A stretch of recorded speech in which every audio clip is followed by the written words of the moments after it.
সমাজটা পাল্টে দিয়ে ইসলামী সমাজ কায়েম করার জন্য রাসূল আকরাম সাল্লাল্লাহু আলাইহি সাল্লামের আগমন।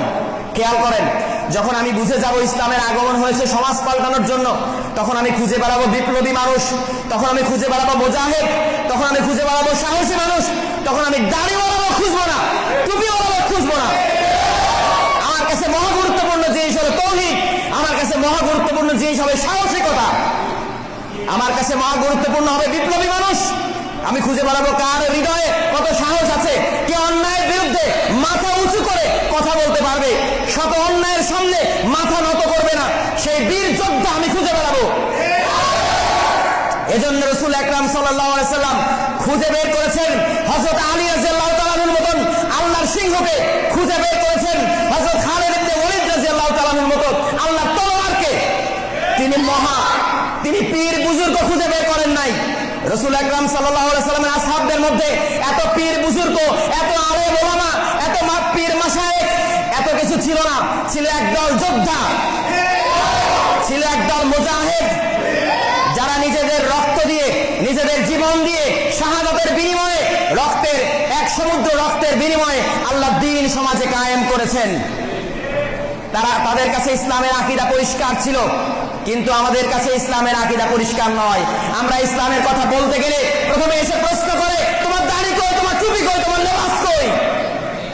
বুঝতে হবে এদের মাথার মধ্যে ইসলামের কোনো কনসেপ্ট নাই। এরা শত শত বছর ধরে এই আলেম শ্রেণী, কথিত ধর্ম ব্যবসায়ী আলেম শ্রেণী, তাদের ব্যবসাকে টিকিয়ে রাখার জন্য এদের সামনে একটা বিকৃত ইসলাম দাঁড় করিয়েছে।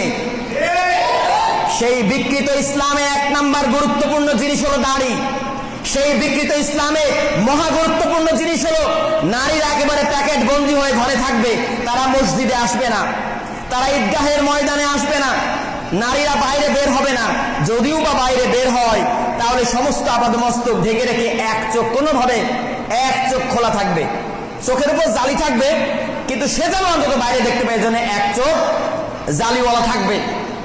এই হলো তাদের কাছে মহা গুরুত্বপূর্ণ জিনিস। কথাটা কি বোঝাইতে পারলাম? কিন্তু সমাজের ন্যায় চলে নাকি অন্যায় চলে, এ নিয়ে তাদের মাথা ব্যথা নাই। সমাজে জুলুম চলে কিনা, এ নিয়ে তাদের মাথা ব্যথা নাই। সমাজে কি সুদ ঘুষ চলে কিনা, এটা নিয়ে তাদের কোনো মাথা ব্যথা নাই। দুর্নীতি নিয়ে কথা বলে ইসলামী কোন অর্গানাইজেশন, দুর্নীতি নিয়ে কথা বলার দরকার নাই, ওটা রাজনৈতিক ব্যাপার, যারা রাজনীতি করে তারা দুর্নীতি নিয়ে কথা বলবে। কথাটা কি বোঝাইতে পারলাম?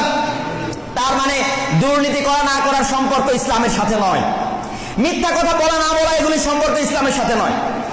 যে 1000টা মিথ্যা বলে তারও মসজিদে ইমামতি হবে।